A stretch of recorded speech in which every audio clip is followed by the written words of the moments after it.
Agustín Tosco era el secretario general de ese gremio y hoy es un prócer. Hoy una de las autopistas más importantes de Córdoba se llama Agustín Tosco. La plaza que está frente al Patio Olmos, que es donde se hacen todas las manifestaciones, lo que sería el obelisco en Córdoba, se llama Plaza Agustín Tosco. Mirá. Y era un dirigente muy ligado al PC, pero que tenía vuelo propio. Tipo que llegó en aquella época que la televisión era algún fenómeno muy raro, en blanco y negro, que los programas políticos casi no existían.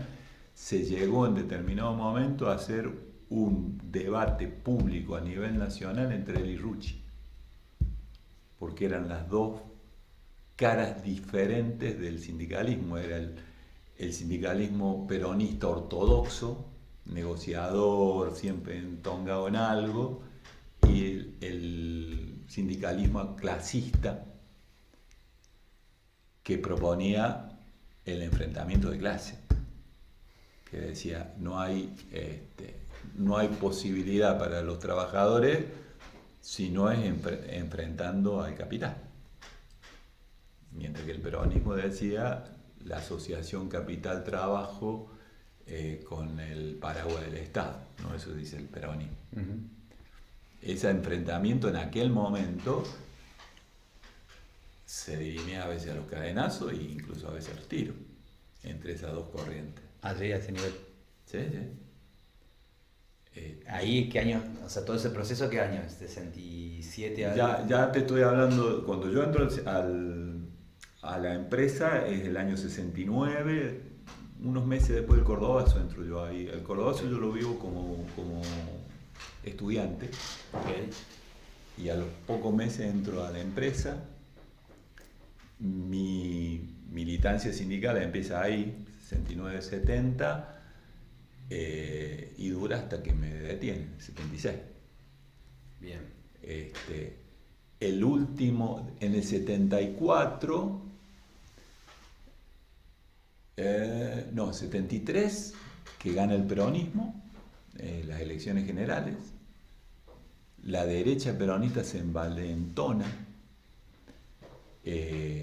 O sea, ¿cómo se llega a que el 76 sea el 24 de marzo del 76 el comienzo de la dictadura?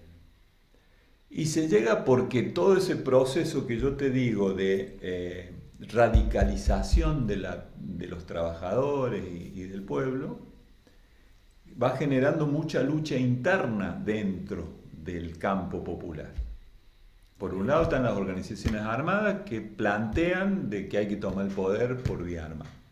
Ok. ¿En todos los partidos pasó eso o en todos No, en las organizaciones armadas. Okay. O sea, ERP, Montonero y dos o tres más chicas que eran satélites, pero está eso, que digamos es lo más extremo.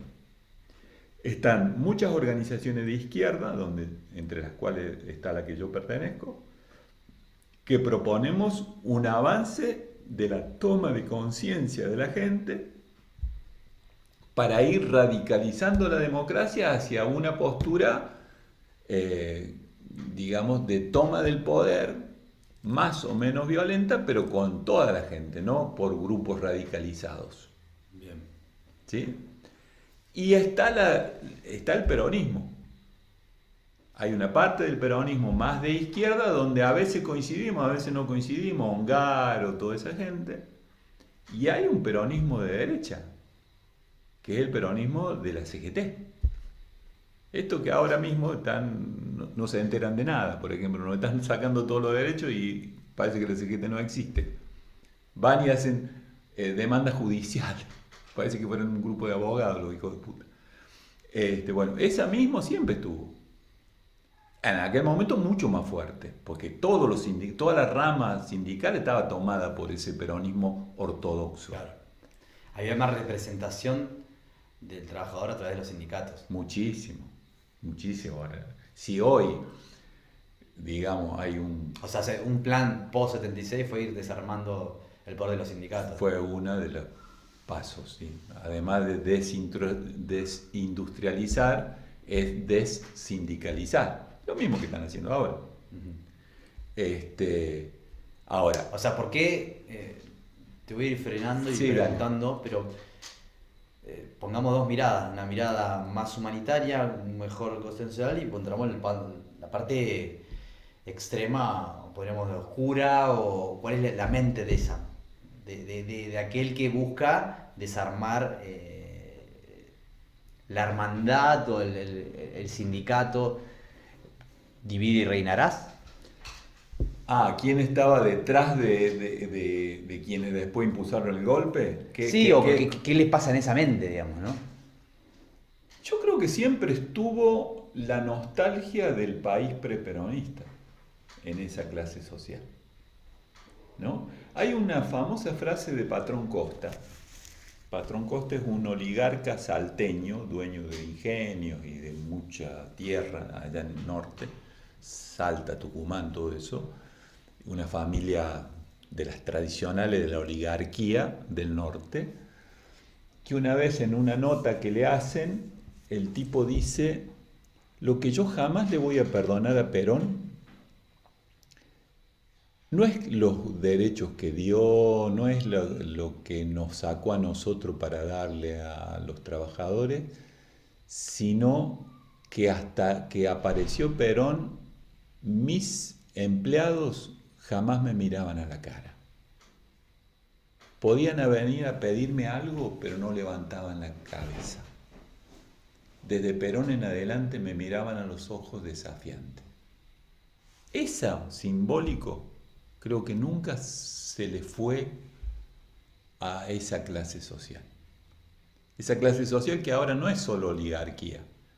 Hoy se diversificó, hoy hay industriales, porque en aquella época la oligarquía... Así queremos, para que sea también educativo, ¿qué es oligarquía en Argentina? Oligarquía en aquel momento eran los dueños de la tierra, ¿no? Los que habían heredado la tierra de la conquista, digamos, ¿no? Esas familias que fueron apropiándose a través del avance político de grandes propiedades de tierra, algunas que ni siquiera sabían dónde estaban, ¿no? Como las familias de acá de la Patagonia. Uh-huh. Y que a través del manejo de la renta de la tierra eran inmensamente ricos ante un pueblo precarizado. O sea, antes del peronismo en Argentina había 80% de analfabetismo, prácticamente.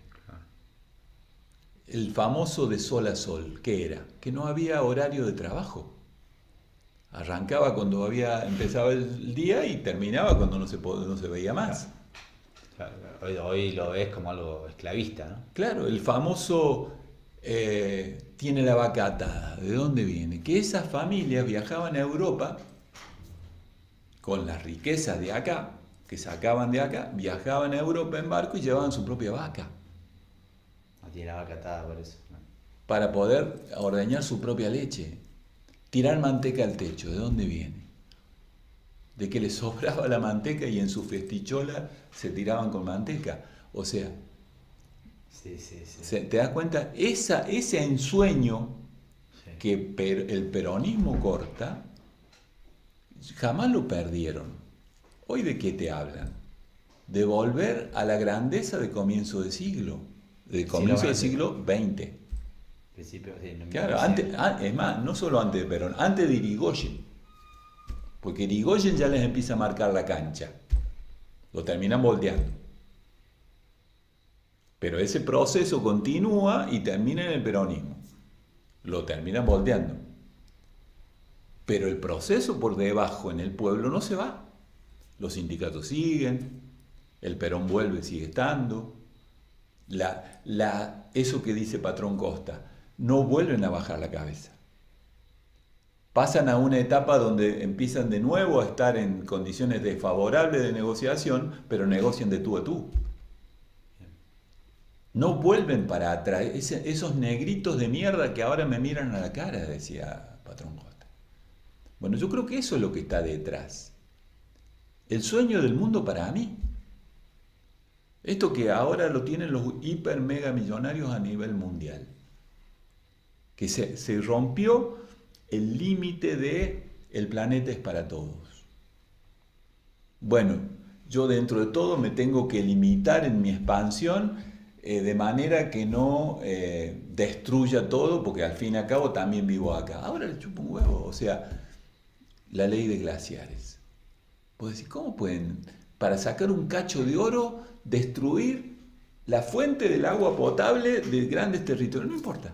Es un poco también de las dos caras de la persona, del ser humano. A mí me tocó por cuestiones de la vida vivir en otros países y ves como, sobre todo en Europa, ¿no? Como que el trasfondo de ellos mostrándose hacia afuera súper educado, súper respetuoso, súper culto el europeo y habla del mundo.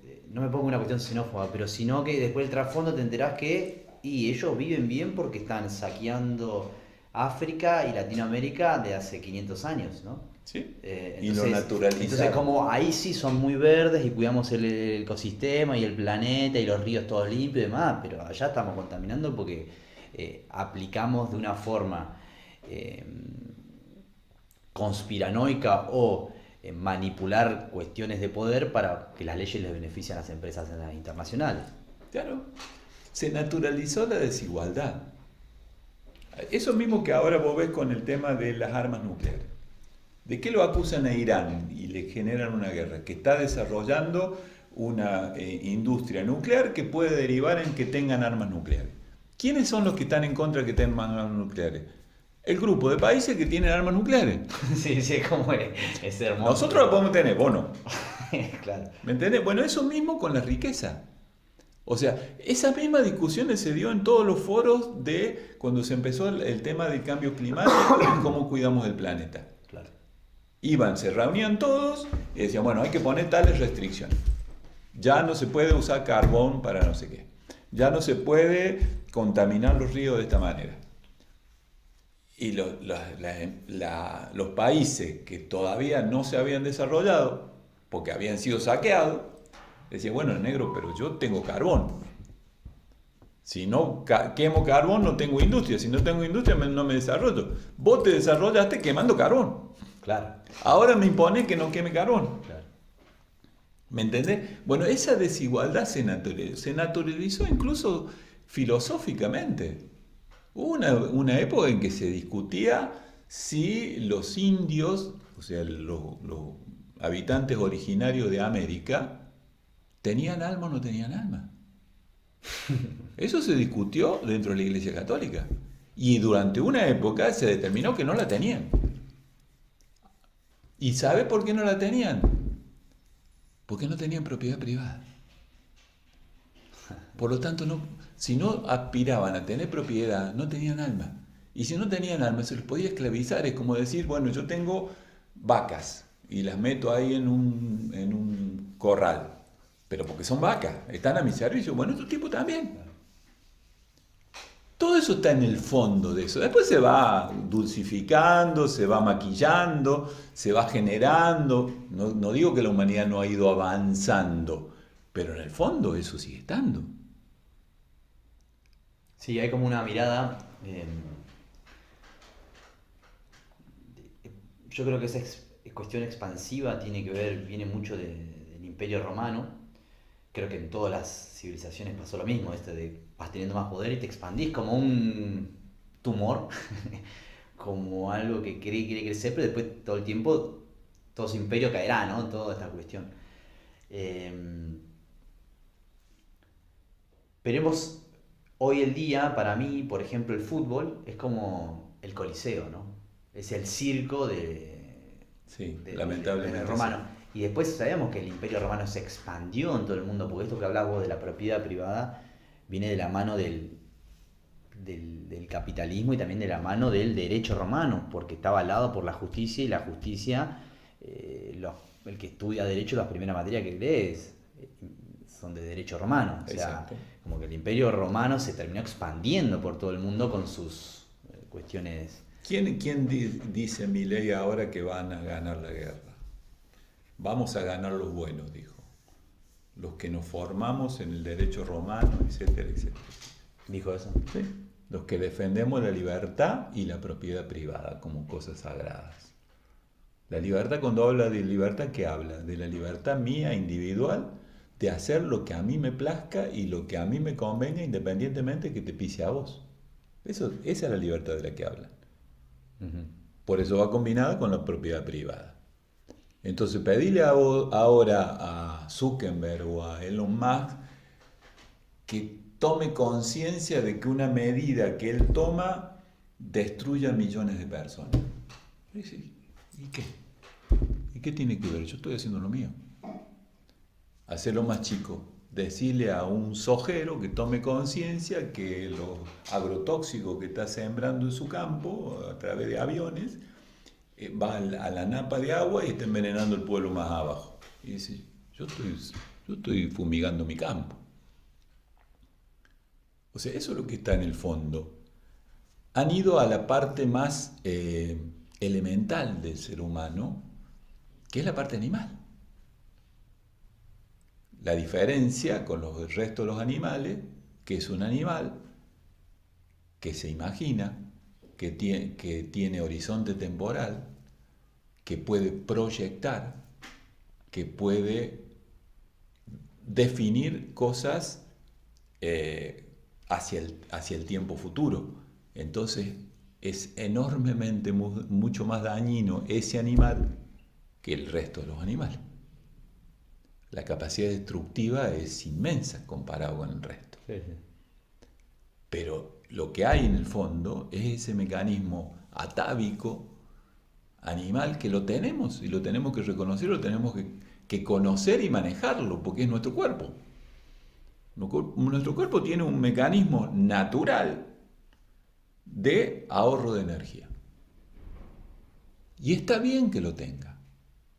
Mi cuerpo va a estar siempre buscando la forma de sobrevivir, de adaptarse con el menor costo energético posible, con el menor problema posible, con la menor complicación posible. Eso es normal y natural. Yo se lo tengo que respetar. Mi mente, que es parte de mi naturaleza, mi cerebro, también hace lo mismo. ¿Qué quiere? Quiere tener la satisfacción con el menor costo energético posible, por lo tanto, sin complejizarse, sin incorporar la mirada completa de las cosas. Si esto me empieza a crear problemas y lo puedo cercenar, lo dejo de costa, esos son nuestros mecanismos naturales. ¿Te puedo hacer un freno ahí? Que hablaste Sí. de cuerpo, mente. Entonces, de afuera digo, bueno, entonces si vos tenés el cuerpo y la mente en esta cuestión de automatización, de invernación, deberías estar feliz. ¿Y por qué, dando esas condiciones, la gente también está rota por dentro? Entonces, ahí está la cuestión ahí espiritual diciéndote que en realidad no estás enfermo del cuerpo y mente, sino de la cuestión espiritual, que es conectarse con los demás. Llamémosle conciencia para que no sea tan místico, ¿no? Es lo mismo que Sí. me estás diciendo vos, pero pongámosle el nombre conciencia. El tema que pasa es lo siguiente. Si mi cuerpo físico tiene un mecanismo natural de ahorro de energía que lo lleva a la inercia, ¿sí? A estar lo más quieto posible, a hacer las cosas lo más cómodo posible. Ese es mi mecanismo natural físico. Y mi cuerpo mental, mis pensamientos, mis ilusiones, todo lo que tiene que ver con lo sutil, lo mental, tiene un mecanismo natural de ahorro de energía que es evadirse.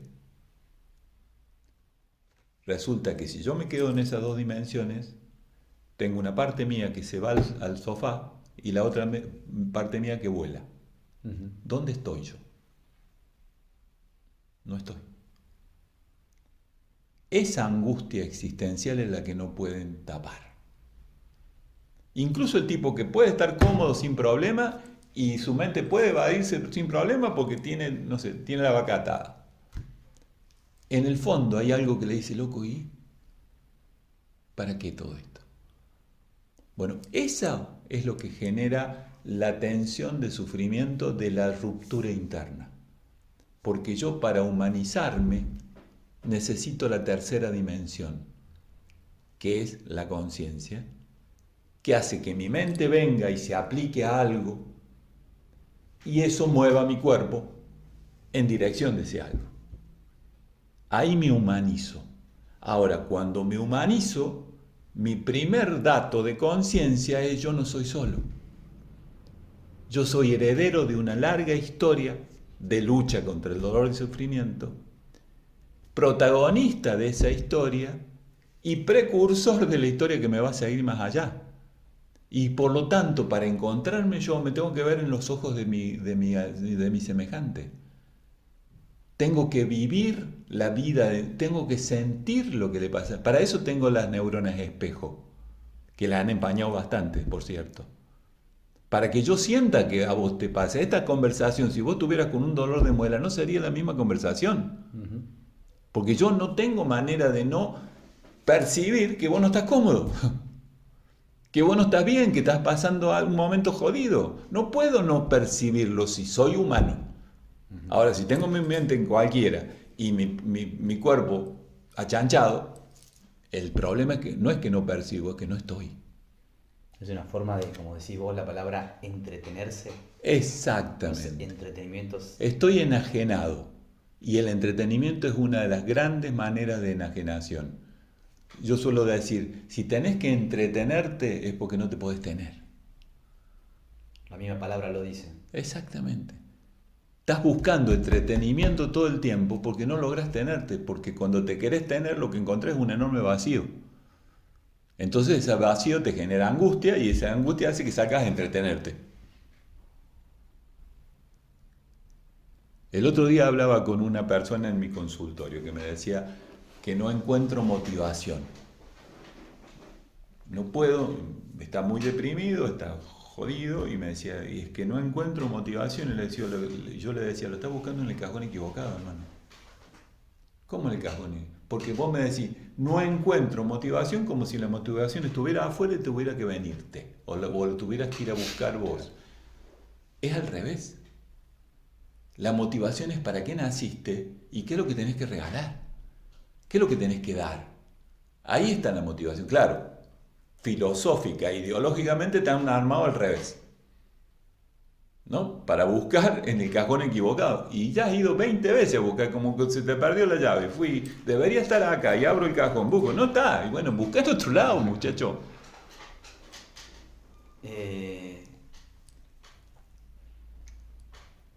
¿Cuál es la diferencia que sentís vos socialmente en lo que fue la época de la dictadura y después nos vamos a meter ahí qué fue para vos la dictadura?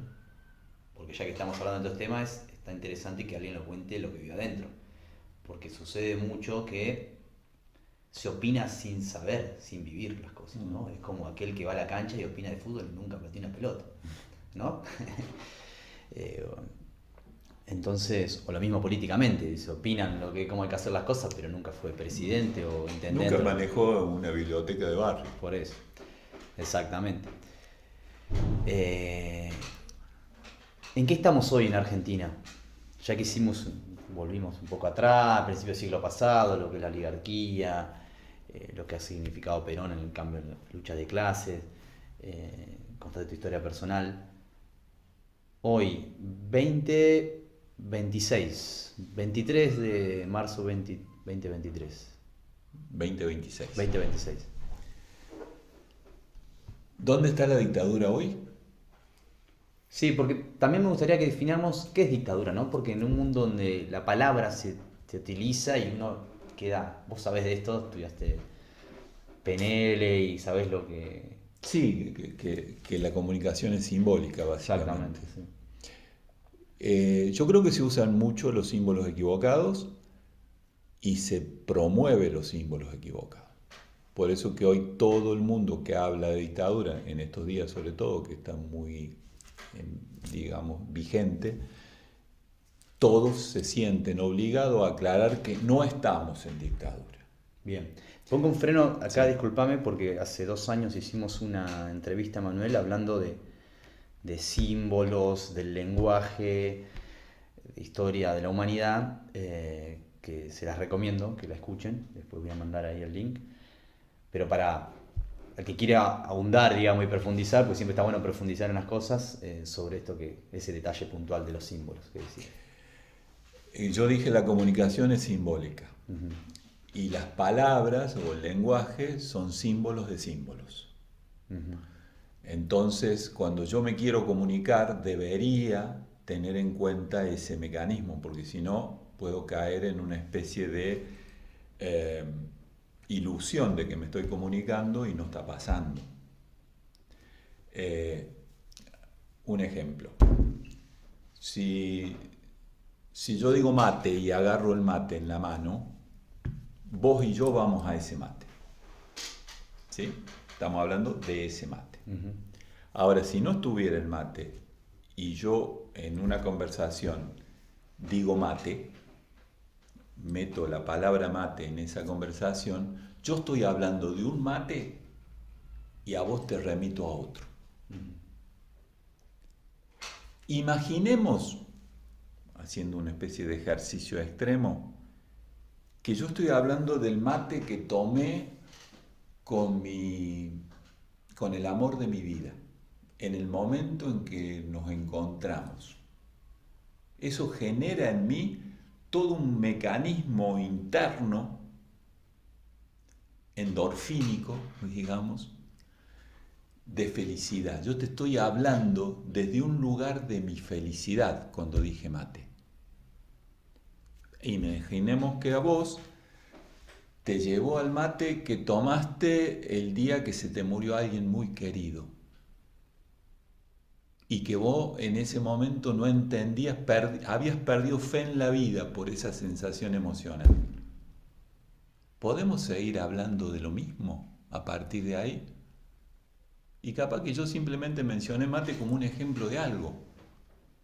Bueno, así funciona el mecanismo de comunicación. Y lamentablemente es un límite que tenemos. No es algo que podemos decir, bueno, vamos a superarlo. Es un mecanismo de percepción natural que tenemos que contar con eso. Ahora, si no contamos con eso, caemos en la ilusión de comunicación. Y lamentablemente hay gente que se ha hecho muy experta, no solo en contar con eso, sino aprenderlo a usar. Y además se le ha desarrollado una tecnología que le ha facilitado enormemente las cosas. Y entonces lo que hoy le está pasando a muchísima gente no es algo novedoso. Lo que es muy extremo respecto de lo que pasó siempre. O sea, la enajenación. Esa especie de símil vida que vive la gente ilusoriamente. Gurdjieff es principio del siglo pasado. Ya Gurdjieff decía, el hombre vive dormido soñando que está despierto. O sea que no es nuevo. Ahora, es como dice el indio, porque hay caballos que se creen potros sin galopar. Exacto. Entonces ese juego ilusorio que construye nuestro cerebro para ahorrar energía, para evitarse problemas, para no pasar donde más le duele, para no complejizar las cosas, su mecanismo natural de ahorro de energía no es nuevo. Lo que es nuevo es la manipulación extrema con toda. O sea, no es solo que ahora vivo dormido soñando que estoy despierto, sino que el sueño me lo maneja quien necesita que yo siga, no solo dormido, casi inerte. ¿Esa es la dictadura que vos ves hoy en día? Esa es la dictadura. Es la misma que intentaron aplicar antes, solo con métodos mucho más rudimentarios. En aquel momento necesitaban apelar al miedo. Ahora no es que no lo necesiten, pero es un miedo mucho más sutil. Ahora capaz que un pibe adolescente, en aquella época, cuando yo era pibe, era joven, mi generación tenía miedo a que te descubrieran haciendo algo que no estaba permitido, y entonces te cagan a palo, te metieran en cana. Incluso llevarlo a algo más cotidiano, a que te estigmatizaran, ¿no? Y te pusieran un mote que te aislaran de tus amigos. Hoy ese miedo es a no tener el celular en el bolsillo, a que no te den un like en las redes sociales. Es mucho más estúpido, pelotudo, pero mucho más poderoso. Porque en aquella época yo y mis amigos, cuando estábamos a salvo de la autoridad, podíamos charlar, podíamos confabular. Hoy ni siquiera tenés el amigo.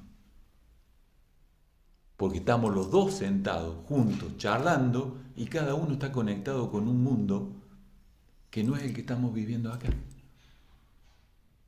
Porque cada uno está mucho más influido por ese aparatito que tiene en el bolsillo que por lo que vos me estás contando.